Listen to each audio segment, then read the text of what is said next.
কুষ্টিয়ায় তৌহিদ ভিত্তিক আধুনিক রাষ্ট্র গঠনে ছাত্রদের ভূমিকা শীর্ষক ছাত্র সম্মেলন অনুষ্ঠিত হয়েছে। শুক্রবার সকাল ৯টায় হিজবুত তৌহিদের খুলনা বিভাগ ছাত্র ফোরামের আয়োজনে কুষ্টিয়া শহরের মাস্টার্স কমিউনিটি সেন্টারে এই সম্মেলন অনুষ্ঠিত হয়। সেখানে উপস্থিত ছিলেন হিজবুত তৌহিদ ছাত্র ফোরামের সভাপতি রাদুল ইসলাম এবং প্রধান অতিথি হিসেবে উপস্থিত ছিলেন নিজাম উদ্দিন, খুলনা বিভাগীয় আমির তানভীর হোসেন, ঝিনাইদহ আঞ্চলিক আমির শামসুজ্জামান মিলন, হিজবুত তৌহিদ সাংগঠনিক সম্পাদক জসিম উদ্দিন, হিজবুত তৌহিদের সহসভাপতি নাইম, চুয়াডাঙ্গার সভাপতি সিনথিয়া শেখ রিমি, খুলনা জেলার সভাপতি নুসরাত জাহান লিয়া, মেহেরপুর জেলার সভাপতি নাহিদ হাসান, ঝিনাইদহ জেলার সভাপতি মোহাম্মদ ইব্রাহিম, পাবনা জেলার সভাপতি মুয়াজ বিন হাসান সহ আর অনেকেই।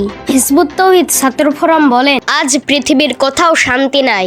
আজ পৃথিবীতে অন্যায়, অবিচার, অশান্তি, যুদ্ধ, মারামারি বেড়েই চলেছে। মানুষের কোনো নিরাপত্তা নেই। আর সেই নিরাপত্তা ফিরিয়ে আনার জন্য কাজ করে যাচ্ছে মানবতার কল্যাণে নিবেদিত হিজবুত তৌহিদ ছাত্র ফোরাম। হিজবুত তৌহিদ ছাত্র ফোরাম বলেন, আমরা যদি আল্লাহ রাসূলের 1400 বছর আগে রেখে যাওয়া তৌহিদ প্রতিষ্ঠা করতে পারলে শান্তি ফিরে আসবে।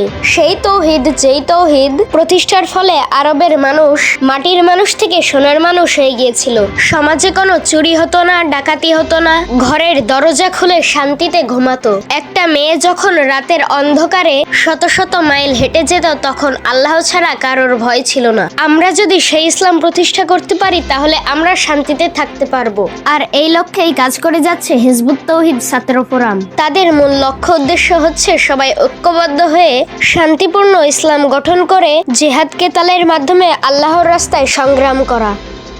আজকে এই পর্যন্তই। সবাই ভালো থাকেন, সুস্থ থাকেন। আল্লাহ হাফেজ। আসসালামু আলাইকুম।